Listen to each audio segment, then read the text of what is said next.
You live with your mother at your age? I heard that a lot. When my dad suddenly passed away, my mother took an early retirement package from AT&T, and I asked her to come spend some time with me, like to heal and things. And I remember unloading the moving van. Dang, she brought a lot of stuff with her. It took some getting used to for both of us. I was single and dating at the time. She was looking for things to do. She'd make dinner or clean the house. Other days I would. And we got along great, a lot better than when I was a teenager in her house. And one day, I'll never forget this, we were getting in the car to go somewhere, probably to look at houses. And I had a neighbor who used to turn me into the homeowners association for leaving my trash cans out an extra day. And every time she turned me in, it cost me like $25. Well, so here Mom and I are in the garage getting ready to go. And I saw the woman staring at me and that green trash can at the curb.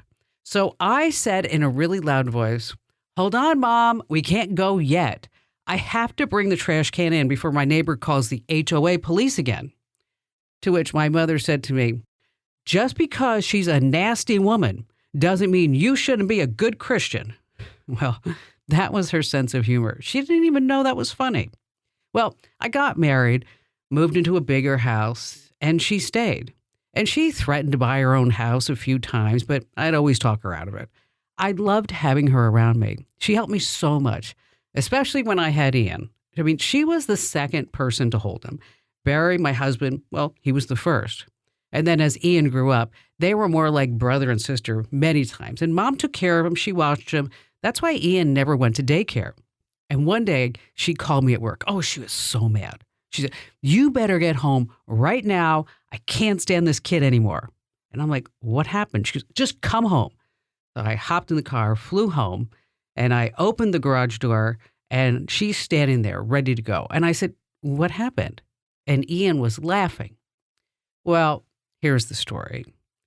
He was probably about 8 or 9 years old, and she was having a bowl of soup sitting on the couch. Well, he took his remote control helicopter, flew it over her head into the soup so that the soup went all over her face. Okay.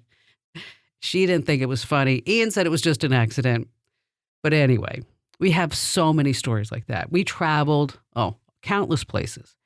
We laughed. We lived together for almost 30 years. And we fought. Man, gosh, we would have some good knockout dragouts. I mean, after all, I am a strong, independent woman. And let me ask you a question. Where do you think that came from? And I fought for her life when she was diagnosed with cancer. This is a different podcast. It's not about tech tricks, security issues. I want you to hear about an organization that helped me tremendously. It's hospice. And joining me is Lynn Sue Flood, who, aside from being, let me tell you, a lovely, articulate, and wonderful person, she's also Hospice of the Valley's Director of Community Engagement. Because I want you to know how this organization works and really how not to be afraid of that word, hospice. So, Lynn Sue, thanks for being here. So often when you hear the word hospice, it's like, oh no, it's that word, hospice. It's the end. It's bad. It's I'm giving up, right? Yes. Wrong. And because I'll have to tell you, when the Mayo docs told me, like, hey, there's really nothing more we can do for your mom. And they used that word hospice. I mean, my heart just sank because, let me back up just so you know. My mother has lived with me for probably 28 years in my home. And That's beautiful. when my husband asked me to marry him, he got on his knee and he gave me a ring. And I said, well, now, we come as a set. Okay. I mean, the two of us come together because my father had passed away and there's this huge age difference between my parents. And she had already done her career, so to speak. She was one of the developers of the Unix operating system. She went to 114 different countries around the world. I mean, and I don't know if you remember, but we used to have to dial 411, the directory. Oh, yeah. She was the brains behind that. She also was the brains behind the first video phone. I mean, so she's, was very accomplished. And so, so when she's like, well, I don't want to live in Florida anymore. I'll come out with you. I'm like, oh gosh, this is great. Okay. And so it really was truly wonderful. As a matter of fact, when we got married, Barry, and our wedding rings have 3 bands. They're the Cartier bands. And so there's 3 interlocking bands. And so my mother's there. And, I'm thinking we're going to have this profound moment because she says, okay, let's say a prayer before we go to the church. And she says, now here are your rings. So, Barry, 3 rings, obviously Kim is 1 ring of the 3. And then she says to me, and Barry is the 2nd ring. And then she said, now there's the 3rd ring. And she said, that's me. And, we busted out laughing, because that's just the way it was. So when she was diagnosed with pancreatic cancer, I was like, no, they told me to take her home to die then, back in 2017. And I'm like, no, that's just not going to be part of that whole lexicon. And, my listeners and viewers, they've coached me, they've helped me. I've gotten plants and cards and flowers and all kinds of really great support because, cancer just doesn't affect one person, right? It affects the entire family. Yeah. And as her primary caregiver, that was really hard times. So, having seen her go through the couple of rounds of chemo, the Whipple surgery, which is basically they cut you open and then they put you back together, which she was on the table for 14 hours, which was nuts. And then to go through all this and then to hear the word hospice, it was heartbreaking. Kim, it's hard for people because really hospice is not about giving up. It's about when your daily quality of life is significantly impaired and when all the treatments aren't going to change the outcome and you're ready for comfort care because your body is at such a place with the advancement of the disease process of a terminal illness.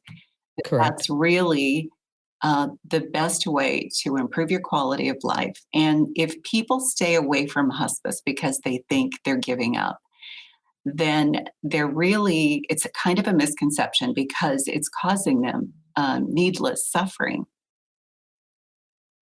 Yeah. And that was the thing that unless you were there with the person, people like to give you advice from 8 miles away, right? Yeah. Or in my case, 600 miles away or 2,000 miles away. And they were saying like, you know what? No, mom looks great. She doesn't need hospice. Maybe you need to take her to another doctor. Maybe, and it's all these maybes. But, when your nurses swooped in, I have to tell you, they were phenomenal. They were amazing, compassionate, empathetic, wonderful people who, were helping me through this whole process. Every one of those adjectives is right on, Kim. They really are amazing. And it's not just the physical part. Didn't you find the emotional part, the alleviating gosh. the anxiety and all of the Yes. questions you had? And what Yes. does this mean? And what's next, right? Yeah, what can I expect? And having never gone through this, it was the unknown. Yeah. And then with the unknown, you get fear and you get doubt. And being able to talk to somebody who anticipated, Barry and I were just talking about this the other night, maybe even last night at dinner, that your staff was able to tell me what was going to happen. And you know what? They were right. They were right. There was no question. Like, she's going to have a rally. Okay. And then my niece has a cute little guy by the name of Owen. And so my mother was watching Owen eat and just was, and kind of had that rally at the end where she was back, and excited. Oh. But just for that moment. But it was so great to see and then to have that. But, and the support, like you mentioned, it was really anything that I needed. I mean, there was no question. It was like, and then, but also anticipating, like, she's going to need a hospital bed. And she's going to need, and I'm like, oh, you think? And, what else? And, let's, give her, if she wants ice cream, give her ice cream, you know. And then Barry asked, she loves Jack Daniels. Can she have Jack Daniels? And Of they're like, course. yes, give her Jack Daniels, and Oh, play music that she likes and pray and have priests come in or whoever you want. And it really, it really was an amazing thing. And I wanted to thank you well, and it was in the because, comfort of home too. And how important correct. is that? Yes. And that was her requirement because I'm trustee and I have a brother and two sisters, but, obviously there's also an age spread between my brother and me, like for 11 years. So I kind of grew up almost like an only child, I mean, it's at some point because they had already gone off to school and starting their own lives and everything like that. And so, so going through all this, it was really wonderful to have the hospice by my side because in her estate documents, her preference was to die in her own home, pain-free, and with a little Jack Daniels, And just surrounded by the people she loves. And you were there. correct. Yes, correct. So, but it's not just cancer, right? Oh, no. Yeah. There are and it's not just seniors, little children have terminal illness. Gosh, that would be so hard to see. It is. And the hospice team is what holds those families up. You really aren't alone. That hospice journey is a vulnerable one. You just went through it. I know we talked a month ago about me Yeah, doing this show, and you needed some time because it is right. a very emotional journey. And It's hard, yeah, you only lose your mom once, right? right? Hmm. What a relationship. But I love hearing that you felt like she got what her wishes were, but you were also helped as a family member Yes, because you're on the journey yes, too. right. And even when we had people, some people in the family who didn't agree with hospice, that your folks were able to help me through that too, Mm. because there were certain people, well, and I'll tell you, maybe you've heard this phrase before, because the phrase was, you shouldn't have agreed to go to hospice because you killed our mother. Wow. Yeah, I mean, death is a very hard thing to accept. And a lot of times families don't all live in the same city, so they haven't seen the progression. And correct. um, And you can't see it over uh, a Nest Cam. You can't see it. You know, it's just not there. And it was to comfort her through her end of life. mhm. Well, there is no I crystal ball. Your no, doctor will suggest it when he really feels like there are no more treatments that are going to help and can actually cause more suffering because the body is at a point where it just can't yes. respond to treatments. Right. And, the lungs are filling up. And so what I did, and I took my mother for her treatment to MD Anderson in Houston. Mhm. And so, because, I'm fortunate enough that I have a plane, so I could just put her on the plane. So we didn't have to, it wasn't that major of a deal to do this. I mean, and so over the course of her treatment, I became friends with her doctor, a guy by the name of David Fogelman. Mhm. And we truly became friends. Like he called me up, I'll never forget this. He called me up on a Sunday and he said, "What are you doing?" And I'm like, "I don't know, Dave, what should I be doing on a Sunday?" And he's like, "Go to your computer and I'm going to send you a file and I'm going to teach you how to read a PET scan." And I'm like, "I'm sorry, I'm a nerd. I don't know if I can do this whole medical thing." And he's like, "No, no, no, I was going to teach you." So he sends me a picture and he says, "Find the cancer." And I'm like, I don't know what I'm looking at. He said, it's not your mother, it's a kidney. Okay, find the cancer. And I'm like, he said, he's describing, he's like, the gray area, it's a gray mass, find it, little tiny dot, tiny dot. And I'm like, 10 p.m., 10 o'clock? And he's like, yes, okay, now there's two more. Okay. So then he sends me my mother's PET scan. And he's like, okay, find the cancer. So, I mean, when she was getting targeted radiation, I was in the booth with this other doctor, Colin Taniguchi, who was explaining to me about the targeted radiation.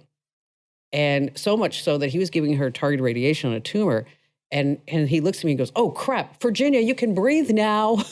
And it was like, but because of that, they came to both doctors came to my mother's 80th birthday party here in Phoenix. And because we all became part of this whole treatment thing. And so when Mayo said hospice and MD Anderson said hospice, is that I called David and I said, I know that you now work for Merck and you're trying to win the Nobel Prize for the cure for pancreatic cancer, but I don't know what I should do. And he said, let's have a FaceTime call with Mom. And so we had a FaceTime call, and then he FaceTimed the whole family afterwards. And he said to me at that time, it was August, he said, she'll see Labor Day, but she's not going to see Halloween. Mm. And she may not see October 1st. And so really hospice is the way to go. And I think that's when I reached out to you and like, okay, now what do I do? I don't know what to do now. What do I do? And so what is the first step? I mean, if somebody says hospice, do they just call? I mean, how does that work? Well, yes, they just call us and we will send someone out, a nurse, to do an evaluation. Because Medicare pays for hospice, and you obviously have to meet the Medicare requirements to have hospice care. So we send someone out to do an evaluation. And from the evaluation, I'm starting to think is that, I was given certain materials and certain time frames and numbers to call. And the thing that was amazing to me is that there was never a charge. I mean, for anything. Well, that's the beautiful thing about hospice care. It is covered 100% by Medicare. But in order to have Medicare, you have to be 65 years old. So for those who are 44 with stage 4 breast cancer, the comforting thing about living in Maricopa County in Arizona is that Hospice of the Valley is a nonprofit. So we care for everyone, regardless of insurance or their financial status. And that's why we are so lucky to have the generosity of the community helping us. We've never turned anyone away in 45 years. We've cared for all who have needed it. But Medicare does cover it for those 65 and older. And now talk to me, because I know, and for those of you who are listening, you're not in Phoenix, so we're going to reference like 44th Street. So whenever you get to Phoenix, you have to go to 44th Street. But anyway, hospice, you're also building this huge dementia facility. We are. It is going to be the most comprehensive state-of-the-art facility in our area, probably in our region of the country, because it brings all the resources together in one place. So there's 5 parts of it. There's the adult day center, so people who have early or moderate dementia can go and have activities and socialize. Right next to it is the child care center. And so you have preschoolers interacting. There's that intergenerational enrichment because they find joy. So many studies show that young kids and seniors are good for each other. There is assisted living for people with dementia who want to live there. There is a hospice home for those with late stage advanced dementia. And then there is a community education center where everyone in the community, family caregivers of people who have loved ones living with dementia, as well as professional healthcare people who want to come in and learn state-of-the-art techniques for communication, best practices, and there's going to be a lot of support for caregivers. It's very difficult to care for someone that looks like your loved one, but is Hmm. disappearing day by day by day. They're still there, but they're not. And no one understands that the way people who work in the dementia field do and the way other caregivers do. So we're going to have a lot of community support. Being a caregiver was something that, that's that's a tough job. That's an underrated, really, really tough job. Well, family caregivers are not trained. If you're a professional, Correct. you get some training for that. But as you know, you were thrust into it immediately. Right.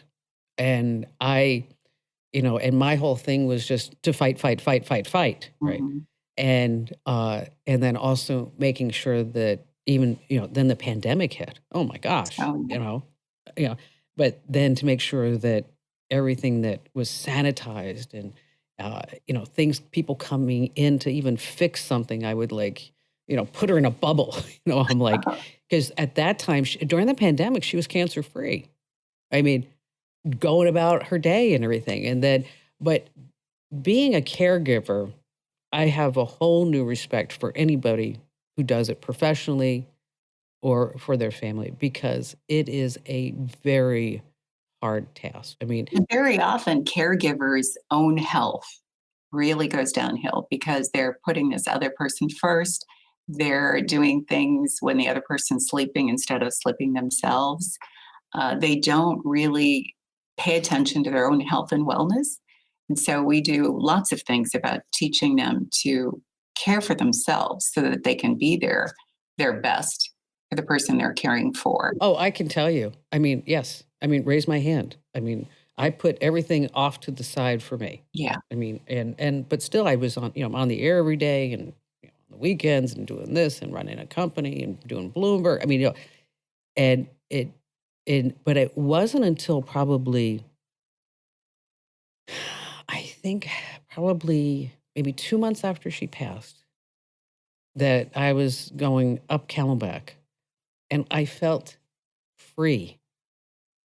Hmm. I felt like I didn't have to run back for some, it just hit me like, oh my gosh, I don't have to go run back to make sure she's okay. Mhm. I stopped getting up at 2 o'clock in the morning or 4 o'clock in the morning to go check on her to make sure she was okay.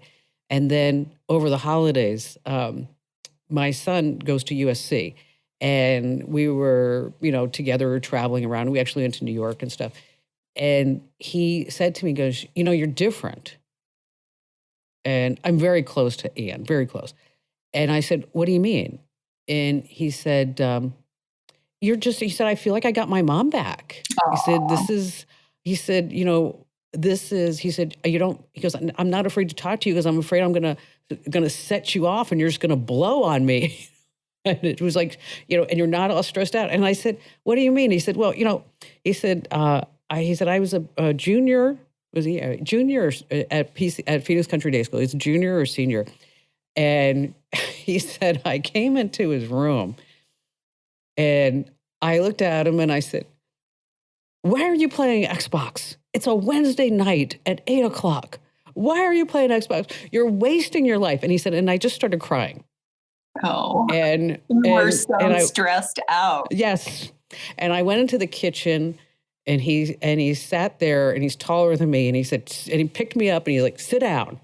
And he said, I'm playing Xbox on a Wednesday because I'm done with my homework. Okay.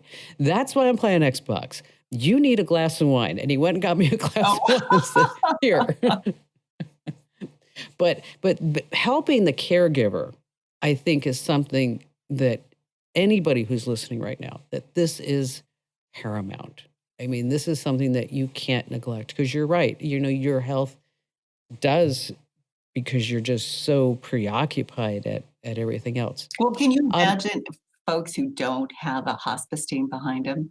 Somebody no, that they can call 24/7 and say, "I need help with this," or "I don't know what to do about this," or "This seems to be a troubling symptoms. What does it mean?"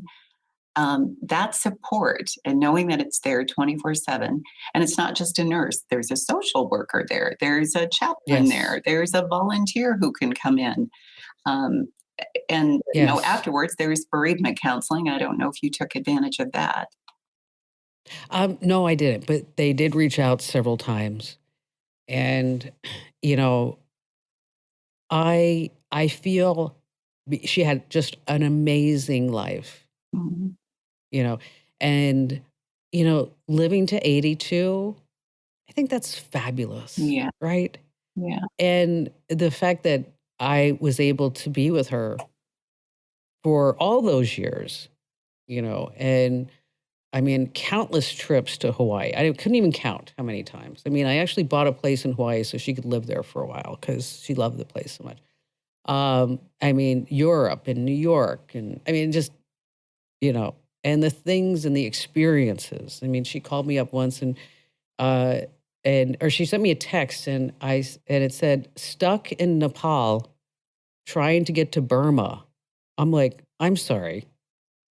Like, so, and because she was stuck in Nepal and there was some revolution going on. And I called John McCain and I said, John, my mother's stuck in Nepal and there's some revolution. He's like, didn't she read the state advisory? Didn't she read that? Yes, but it doesn't pertain to her. Why would that pertain to her? So anyway, so we figured out how to get her out of gosh, I wonder Nepal. where you got all your gumption from. Yeah, right. Right? That was, yes, truly, and for Ian, he would like say as he was, he'd say like, I'm so tired of having two mothers. If you're not on my back, she's on my back. You know what I mean? Because he had two mothers growing up, and so, but it was an experience that I wouldn't have said no to Yeah. ever. But I really wanted to thank you and hospice for everything that you've done. And it's an amazing organization. I don't want people to be afraid, What would you right? tell them so they wouldn't be afraid? Because you've just been through it and it's going to come from someone who's actually lived it. How would you tell people not to be afraid? That it's going to alleviate the stress that you know about and the unknowns because you haven't been through it. And this person who you love tremendously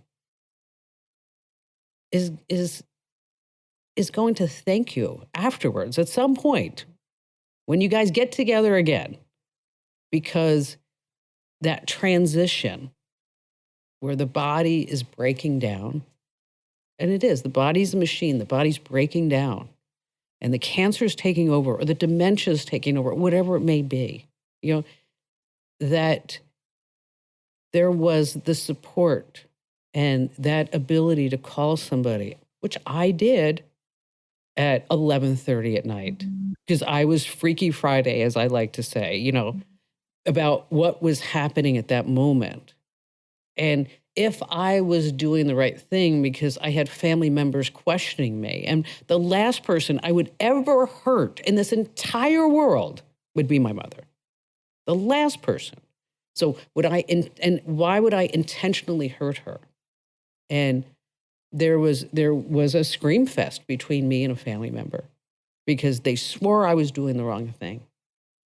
But as I said, there were tumors in her lungs. There were tumors in her pancreas, in her liver, in her kidneys. Mm. Her lungs were filling up. She didn't look like who she was. Her face was getting bloaty and her body, and because the body wasn't acting. And so I would tell them, we always are afraid of the unknown, but you can face it with confidence because knowledge is power. So if you have that knowledge base with you, you have that power to make the right decision, even though it's a hard decision, to make the right decision. Does that answer the question? Yeah. So, do you feel like the hospice team gave you that power, that knowledge? Yes. Yes. Because I didn't know what to expect. Even though I had David Fogelman, he told me what was going to happen. He told me the signs. He said, pancreas, the liver's going to be shutting down, and then she's going to get toxins building up in her blood. She's gonna. He said, in some sense, he said it's actually reassuring because her brain won't be operating as on the level that it is normally. Uh, and and the hospice team came in and told me the same thing. And these are signs. And then I'd see the signs and I'd be like, oh my, holy crap. I mean, this is something. But being also to pick up the phone, I did it, like I told you, 11:30. I think I called once at 3 o'clock in the morning. And it was never a hassle. It was never like, and I even apologized, I think, a few times. 'Cause I think I called him once and like 4 times a day. I'm like, "Oh my god, I'm so sorry. I don't wanna be that PIA customer or client at the hospital, but I'm, like, so confused right now," you know? And being able to talk to somebody, but also their mannerisms, Lunsu. I mean, the way that they are truly compassionate and never in a hurry. Never. Never like, "Okay, I got 5 minutes with you, I gotta go to the next person." Never. It was always just, "Okay, are you sure?" And there was one gal, I wish I remember, she told me she was a nurse for 40 years, and she came in the morning, and she was sensing that I was very anxious about what was going on, and she's like, "You know what? Let me come back at 2." And I'm like, "Oh, watch, would you please? That would be so great." And she did, and then she actually came back at 7. Oh, And so it was, it was pretty amazing because, like you said, it covers all different levels of what patients going through, what the caregivers going through, what the families going through, and the training that you provide to these folks in having them negotiate all different levels where somebody would say this and somebody would say that. And I really don't know what I would have done without him. Really. sounds So like you thank you. got peace of mind. Yes, very much so. Very much so. And I think that's what hospice gives. Oh, well, your mom sounds like she was an amazing woman. You're an Oh, amazing she woman, was. and you had a good hospice journey. Oh, it was fabulous. It was. And so I wanted to do this so that we could together tell more people not to be afraid. Sorry. Oh, don't be sorry. It's important that people know what hospice can provide and to not be afraid of it. What do you tell people who are afraid of it? Well, I try to let them know that there are misconceptions because people associate the H word hospice with death. But it's the terminal illness that is causing the death. Hospice is the philosophy of care that comes in once there is a terminal illness to make that journey the best it can be, to make every moment that you have left matter, to alleviate all of that anxiety and pain and fear, not just for the patient, but also for the family. Yeah, It's really to walk that's important, alongside you, walk right? alongside you.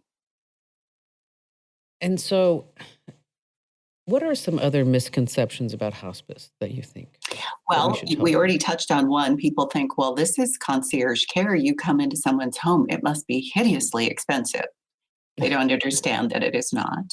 And Right. and I think a lot of people think, well, I'm going to lose my doctor who's taken care of me my entire life if I go to hospice because they have their own doctors.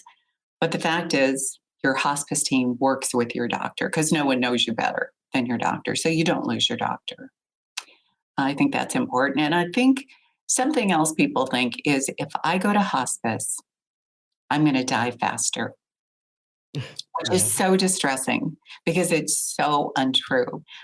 There is nothing about hospice care that speeds up or hastens death. In fact, if you get hospice care early on, it's personalized, it's individualized, and customized to your illness and your body and your health. and where you are in your journey. It is so person-centered, emotionally and physically, that it can actually, in some cases, extend life. There have been studies that show Really? early on in the process, it would extend life. Because think about it, if your body is at a certain point and you can go hospice, or you can go one more round of aggressive treatments, the aggressive treatment may not be the Yeah. thing that's going to extend your life. And the quality of life definitely won't be the same as if you were not See, pursuing an see, aggressive treatment. see, that was what you just said was really something that I had to do with my mother. Mm, Because when the cancer came back, she said, I said, what do you want to do? She said, well, what do you think I should do? mm, I'm like, well, what do you want to do? right. And so we did an aggressive. She said, you know what, she goes, I have one more fight in me. Let me see. And so she did the chemo. Mhm, The chemo, she ended up in the ICU mhm, because and she was in the ICU septic for 4 weeks, almost 5 weeks. mhm. And I mean, it was something because my car thought that I lived at the Mayo Clinic. I'd get in my car and it'd be like, 25 minutes to get home. I'm like, wait a minute, that's not home. It's like my phone thought I lived at the Mayo Clinic. But anyway, and so when she got out of that, and I said, so what do you want to do now? And then that was where it was like, okay, you know, it was just, there was a decision on the table uh, to give whether or not she should try a chemo pill, Mm, which had a 1% chance of working, yeah, which would send her on another tailspin. yeah. So there Uh, comes a point where yes. the decision is clear. Um, but for every single person, it's different. Some people don't wait until the very last second. They come onto hospice sooner and get that support sooner. And some come when they're not even responsive anymore. It's so late in the disease process. So it's what every family feels is right for them. But the decision really ought to be made: what is best for the patient and family, and what does the patient want, and what do the doctors think, rather than fear. Hospice is scary. Hospice is something to be avoided. It's the care that's going to surround you and make that journey the best it can be when the time is right for the family and the patient. Well, and I really was surprised, not just with the emotional support, but with, uh, I mean, really anything that she would need. I mean, meals and vitamins. I mean, it was like, I mean, I'm like, they were going through the list and I'm like, really? I'm like, no, no, no, I do take care of all of her meals. They're like, no, we could do that. I'm like, no, it's okay.